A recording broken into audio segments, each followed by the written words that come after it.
என்னுடைய அரசியல் ஆசான் மாண்புமிகு தமிழ்நாட்டினுடைய முதலமைச்சர் குறிப்பாக கடந்த ஆண்டு பிப்ரவரி மாதம் 24ஆம் ஆண்டு ஏறத்தாழ மக்களால் நேசிக்கப்படக்கூடிய முதலமைச்சர்களில் 36% பெற்று 2025 இதே பிப்ரவரி மாதத்தில் அது 57% மக்களால் நேசிக்கப்படுகின்ற முதலமைச்சர் என்கின்ற அந்த சிறப்பை பெற்று ஏறத்தாழ அந்த இடைப்பட்ட அந்த 21%, நான் பெருமையோடு சொல்வேன், அந்த 21%த்தில் 11% கல்வி சார்ந்து பயன்பெற்றிருக்கின்ற அந்த நேசிப்பாளர்கள் அதிகம் உண்டு என்கின்ற அந்த வகையில் இன்றைக்கு எங்களுடைய தலைவருடைய வழிகாட்டுதலின்படி இன்றைக்கு ஒன்றிய அரசுக்கு நாம் எழுப்பக்கூடிய இந்த கண்டன கூட்டத்தில் உங்களோடு இணைந்து நானும் பங்கேற்றுக் கொண்டிருக்கின்றேன். குறிப்பாக சட்டமன்றத்திலும் நாடாளுமன்றத்திலும் நமக்கான குரலாக ஒலிக்கிறார்கள் என்று சொன்னாலும் துறையினுடைய அமைச்சராக நம்முடைய மாண்புமிகு தமிழ்நாட்டு முதலமைச்சருடைய வழிகாட்டுதலின்படி மக்களிடம் அந்த விவாதங்களை எடுத்து வைக்க வேண்டும், மக்களிடம் நீதியை கேட்க வேண்டும் என்பதற்காகத்தான் இன்றைக்கு இதற்கான நோக்க உரையை நாங்கள் ஆற்ற இங்கே வருகை தந்திருக்கின்றோம். குறிப்பாக ஒரு 2-3 நாட்களாக நடக்கிற செய்தியை தமிழ்நாடு முழுவதும் நம்ம பார்த்துக்கிட்டே இருக்கிறோம். அதுவும் குறிப்பாக பார்த்தா இன்னும் உதாரணத்தோடு சொல்லலாம், இயேசுநாதர் இறந்த பிறகு 3வது நாள் அவர் உயிர் தெழுந்தார் என்கிற நம்பிக்கை உண்டு. அதே போலத்தான் 3 முறை மொழிப்போர் நடந்து ஏறத்தாழ 1986க்கு பிறகு 38-39 ஆண்டுகளுக்கு பிறகு நம்முடைய மாண்புமிகு தமிழ்நாட்டு முதலமைச்சருடைய தலைமையில் இன்னொரு மொழிப்போருக்கு இன்றைக்கு நாம் தயாராகி கொண்டிருக்கிறோம் என்று சொல்லும் பொழுது இந்த 3 நாட்களாக ஒன்றிய அமைச்சர் மரியாதைக்குரிய தர்மேந்திர பிரதானுடைய அந்த குரலை பார்த்ததுக்கு பிறகு நம்முடைய தமிழ் மண்ணில் தங்களுடைய இன்னுயிரை நீத்து காற்றோடு காற்றாக கலந்து நமக்கு உயிர் மூச்சாக இருக்கின்ற நடராஜன்களும் தாளமுத்துக்களும் உடல் மண்ணுக்கு உயிர் தமிழுக்கு என்று சொன்ன பீளமேடை சார்ந்த தண்டாபாணி போன்றவர்களும் அதே போன்று மாணவர் ராசேந்திரனும் கீழப்பள்ளூர் சின்னசாமி போன்ற அந்த உயிரெல்லாம் மீண்டும் உயிர் தெழுக ஆரம்பித்திருக்கின்றது. அவர்கள் உங்களுடைய உருவில் இங்கே நின்று கொண்டிருக்கின்றது. மேடையில் இருக்கின்ற இவர்கள் ஒவ்வொருவரும் தந்தை பெரியார், பேரறிஞர் அண்ணா, முத்தமிழர் கலைஞருடைய மறு உருவாக இன்றைக்கு இவர்களும் இங்கே அமர்ந்திருக்கிறார் என்று சொல்லும் பொழுது ஒட்டுமொத்தமாக ஒரு உணர்ச்சி வசப்பட்டவனாகத்தான் இன்றைக்கு நான் உங்கள் முன்பு நான் நின்று கொண்டிருக்கின்றேன். காரணம் என்ன? இதற்கு யார் காரணம்? ஒரு 3 நாட்களுக்கு பிறகு ஒன்றிய அமைச்சர் சொல்கிறார், ஏன் மும்மொழி கொள்கையை ஏற்றுக்கிட்டாதான் என்ன குறைச்ச, அதை நீ ஏற்றுக்கிட்டாதான் நான் நிதி தருவேன் என்று சொல்லக்கூடியவர்களுக்கு they have to come to the terms of the constitution. என்ன சார் கான்ஸ்டியூஷன் சொல்லுது? கான்ஸ்டியூஷன் என்ன சார் சொல்லுது நமக்கு? we the people of India having solemnly resolved to constitute India into a sovereign, socialist, secular, democratic and to secure to all its citizens என்று சொல்லுகிறது. அதில் நம்முடைய அண்ணல் அம்பேத்கர் அவர்களை பொறுத்த வரைக்கும் ஜஸ்டிஸாக இருந்தாலும் சரி, லிபர்ட்டியாக இருந்தாலும் சரி, ஈக்குவாலிட்டியாக இருந்தாலும் சரி, ஃபெட்டர்னிட்டியாக இருந்தாலும் சரி, இன்றைக்கு ஒரு மனிதன் தன்னுடைய வாழ்க்கையை வாழ வேண்டும் என்று வகை வகையாக இன்னைக்கு பிரித்து கொடுத்திருக்கிறார்.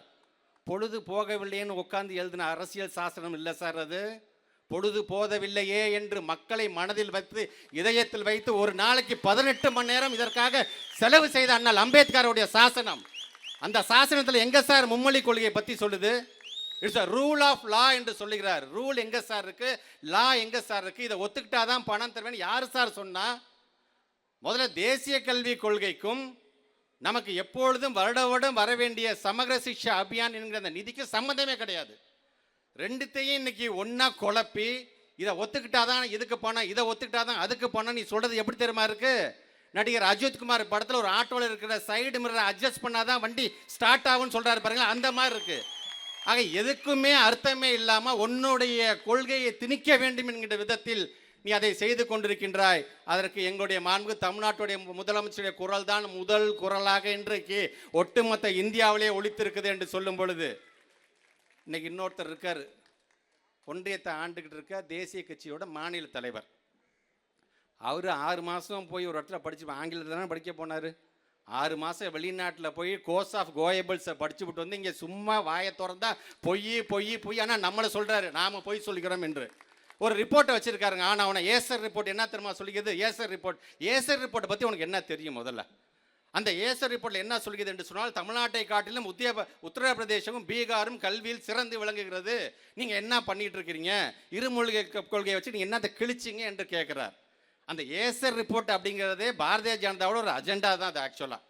அந்த ஏசர் ரிப்போர்ட் சொல்கிற மாதிரி உத்தரப்பிரதேசம் உங்களுக்கு ஒன்று தெரியுமா, கிட்டத்தட்ட ஒரு வருஷத்தில் 25,000 பள்ளிகளை, அரசு பள்ளிகளை மூடிட்டு 15,000 தனியார் பள்ளிகளை கொண்டு வந்தது காரணம் எது தெரியுமா, அந்த ஏசர் ரிப்போர்ட்டு தான். ஆக அந்த ஏசர் ரிப்போர்ட்டை சொல்லி இருக்கிற தமிழ்நாட்டில் இருக்கின்ற எல்லா அரசு பள்ளியை மூடிட்டு இங்கே தனியார் பள்ளியை வளர்த்துட்டு தாங்க நினைக்கக்கூடிய மொழிகளை உள்ளே கொண்டு வரணும்னு ஆசைப்படுறான் பார்த்தீங்களா, அதுதான் ஏசர். நீங்கள் மறந்துருக்க மாட்டீங்க, 2014 எதுக்கு எடுத்தாலும் குஜராத் மாடல் குஜராத் மாடல் குஜராத் மாடல்னா நம்ம குஜராத்துக்கே போயிருக்க மாட்டோம், நம்மளும் சேர்ந்துட்டு சொன்னோம் ஆமாங்க குஜராத் மாடலுங்கன்னு. அந்த ஒரு வருஷம் ஒரு டேர்ம் நம்ம ஏமாந்தோம். ஆனால் 2019 2024 வரைக்கும் இருக்கின்ற அந்த தேர்தலெலாம் அவங்கள ஓட ஓட விரட்டி அடித்த மாநிலம் எது சொன்னால் அது நம்முடைய தமிழ்நாடு தான். அவர் சொல்கிறாரு, அந்த மாநில தலைவர் சொல்கிறாரு, இங்கே ஆண்ட கட்சி, ஆளுகின்ற கட்சி, புதுசாக வந்த கட்சி, கனவு காணுகின்ற கட்சியெல்லாம் ஒரு பக்கம் இருந்தாலும் பாரதிய ஜனதா நாங்கள் இந்த மும்மொழி கொள்கையை கொண்டு வந்தேதான் ஆவோம், நாங்கள் தனிமையாக இருந்து கொண்டு வருவோம். சார் நீங்கள் தனிமையெல்லாம் இல்லை சார், ஓட ஓட விரட்டி தனிமைப்படுத்தப்பட்டவர்களாக இந்த குரல் இருக்கிறது என்பதை நீங்கள் மறந்துடக்கூடாது. நீங்கள் ஆக அப்படிப்பட்ட நீங்கள் இந்த ரிப்போர்ட் அந்த ரிப்போர்ட்னு சொல்லி எங்களுடைய பிள்ளைகளை தயவுசெய்து கேவலைப்படுத்தாதீர்கள். எங்களுடைய பிள்ளைகளுக்கு பாடம் சொல்லி தருகின்ற எங்களுடைய பெருமதிப்பிற்குரிய ஆசிரியர் பெருமக்களை கேவலப்படுத்தாதீங்க. எங்களுடைய சிஸ்டத்துக்கு இன்டர்னல் அசஸ்மெண்ட் நாங்கள் பார்க்குறோம், ஸ்டாச்சுட்டரி பாடி மூலமாக நாங்கள் சர்வே பண்ணுறோம், தேர்ட் பார்ட்டி மூலமாக நாங்கள் சர்வே பண்ணுறோம். நீங்கன்னா சார் அங்கொன்று இங்கொன்றுமா பண்ணுறீங்க. எங்களுடைய ஸ்டேட் பிளானிங் கமிஷன் ஒட்டுமொத்தம் 10 லட்சம் பிள்ளையும் நாங்கள் டெஸ்ட் பண்ணுறோம் சார். நாங்கள் உங்களுக்கு ரிப்போர்ட் தரோம் சார். ஆக இப்படி இன்றைக்கு எங்களை ஏமாற்றக்கூடிய அந்த பணியை நீங்கள் செய்து கொண்டு இந்த 2151 கோடி ரூபாய் இன்றைக்கு நம்முடைய மாண்புக்கு துணை முதலமைச்சர் என்ன சொல்கிறார், நம்ம 1 ரூபா கொடுத்தா 29 பைசா தரான், 29 பைசா தரான்னு சொல்கிறான்ல, இன்றைக்கி அதுவும் நமக்கு கிடையாது. இது என்ன உங்கள் அப்பா வீட்டு பணமான்னு கேட்டதுக்கு பொத்துக்கிட்டு வந்துச்சு உங்களுக்கு அந்த கோபம். இன்றைக்கு நாங்கள் கேட்குறோம், இது உங்களோட அப்பா வீட்டு பணமா, எங்களுடைய 2151 கோடி தயவுசெய்து எங்களுடைய பணம் கொடுங்க. கிட்டத்தட்ட 43 லட்சம் பிள்ளைகளுடைய எதிர்காலம் இருக்கின்றது, அதில் தலையில் கையை வைக்காதீங்க, அவங்க வயிற்றில் அடிக்காதீங்க என்று தான் நான் கேட்டுக்கொள்ள விரும்புகிறேன். ஆக ஒன்றிய அரசுக்கு நாங்கள் வைக்கின்ற ஒரு மிகப்பெரிய ஒரு எச்சரிக்கையாக, ஒரு கண்டனமாக நம்முடைய மாண்பு தமிழ்நாட்டு முதலமைச்சர் தொடர்ந்து அதற்கான பணிகளை செஞ்சுட்டு இருக்காரு. இப்போ ஒன்று புதுசாக ஒரு லெட்டர் ஒன்று வச்சுக்கிறாங்க. சார் நீங்கள் தான் ஒத்துக்கிட்டீங்களே சார், ஒத்துக்கிட்டதுக்கப்புறம் இப்போ இல்லைன்னு சொன்னால் அது எப்படி சார் நியாயங்கிறாங்க. அந்த லெட்டரில் ரொம்ப அழகாக சொல்லியிருக்காங்க. இந்த எம்ஓயுவை பற்றி சொல்லும் பொழுது நம்மளுடைய தலைமை செயலாளர் ஒரு லெட்டர் எழுதுறாரு. அது என்ன சொல்கிறாருன்னா, இந்த எம்ஓயை பற்றிலாம் சொல்லிட்டு, in this regard a state level committee headed by school education secretary has been constituted based on the recommendation of the committee. இதை எல்லாருமே மறக்கிறாங்க. based on the recommendation of the committee. எங்கள் கமிட்டி என்ன ஒத்துக்குதோ அது ஒத்துக்கிட்டா நான் கையெழுத்து போகிறேன்னு தான் நாங்கள் சொல்லியிருக்கோம். நாங்கள் டாக்டர் உங்களை கூப்பிட்டு உடனடியாக இந்த உனக்கு ஆப்ரேஷன் பண்ணணும்னு சொன்னால் நீங்கள் என்ன பண்ணுவீங்க? சார் எனக்குன்னு ஒரு ஃபேமிலி டாக்டர் இருக்கார், என்னோட ஃபேமிலி ஹிஸ்ட்ரி தெரிஞ்சு, என் ஹெல்த் ஹிஸ்ட்ரி தெரிஞ்ச அந்த டாக்டர் நான் செகண்ட் ஒப்பீனியன் வாங்கிட்டு நான் முடிவு பண்ணிக்கிறேன் தான் சொல்லுவோம் இல்லையா? அந்த மாதிரியான கருத்தை திரித்து எழுதி, அதுவும் பத்திரிகை துறை ஊடகத்துறை சார்ந்த நண்பர்கள் நான் பதில் சொல்லணுமேங்கிறதுக்காக அது இன்னும் அதை பெருசுப்படுத்திருக்கீங்க. ரொம்ப சந்தோஷம், உங்களுக்கு சேர்த்தே சொல்கிறேன். அதே தர்மேந்திர பிரதான் அவர் லெட்டரில் எழுதுறாரு, I was surprised to see that the state responded with a modified MOU wide letter dated wherein key paragraph referring to the implementation of NEP 2020 in entirety has been dropped. ஒன்றும் இல்லை, அவங்க ஒரு MOU நமக்கு அனுப்பிச்சுடுறாங்க. இந்த NEP தேசிய கல்விக் கொள்கைக்கு ஒத்துக்கிறேன்னு சொல்லிட்டு ஒரு எம்ஓஏ கையெழுத்து போடுங்க. நாங்கள் தமிழ்நாட்டு முதலமைச்சர் சும்மா இருப்பார், அவர் ஒரு எம்ஓஏ அனுப்பிச்சுடுறாரு, அந்த பேராகிராஃபே எடுத்துட்டார். என்இபி 2020 நான் கையெழுத்து போடுறேன் தூக்கி எறிஞ்சிட்டு இப்போ நான் ஒத்துக்கிறேன் நீ ஒத்துக்கிறியாங்கும் போது அவர் சொல்கிறாரு, தர்மேந்திர பிரதான், எப்படிங்க நாங்கள் ஒரு எம்ஓஏ அனுப்பிச்சிட்டா நீங்கள் ஒரு எம்ஓஏ கொடுக்குறீங்களே, நீங்கள் ஒரு விதமான எம்ஓஏ கொடுக்குறீங்களேன்னு சொன்னால் அதுக்கு பேர் தான் ஏன் கன்கரண்ட் லிஸ்ட், அதுக்கு பேர் தான் ஏன் ஒத்திசைவு. ஒத்திசைவுனா நான் நீ உட்காந்து பேசி உனக்கு இது சரி வருமா இது சரி வராதான்னு பேசிய பிறகு முடிவெடுக்க வேண்டியது பேர் தான் கன்கரண்ட் லிஸ்ட்டு. ஆனால் உனக்கு கன்கரண்ட் லிஸ்ட்னால என்னன்னு தெரியல, ஒத்திசைவுனா என்னன்னு தெரியல, எல்லாத்தையும் மூடி மறைக்கிற சீக்ரெட் லிஸ்ட்டாக நீ வச்சுக்கிட்டு இருக்கிற.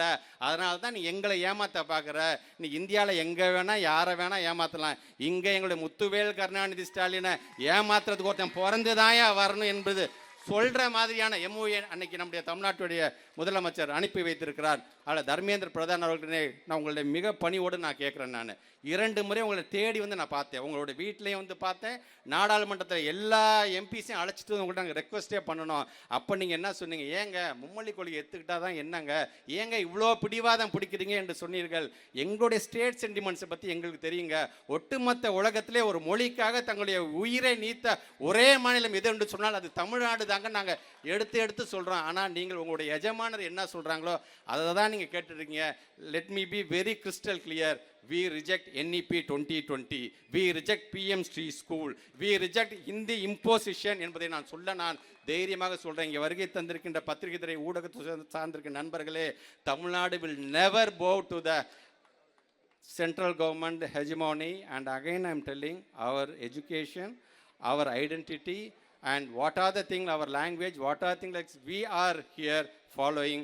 We definitely will stand tall, and this defiation and uncompromisingly we will stand for the Dravidian land.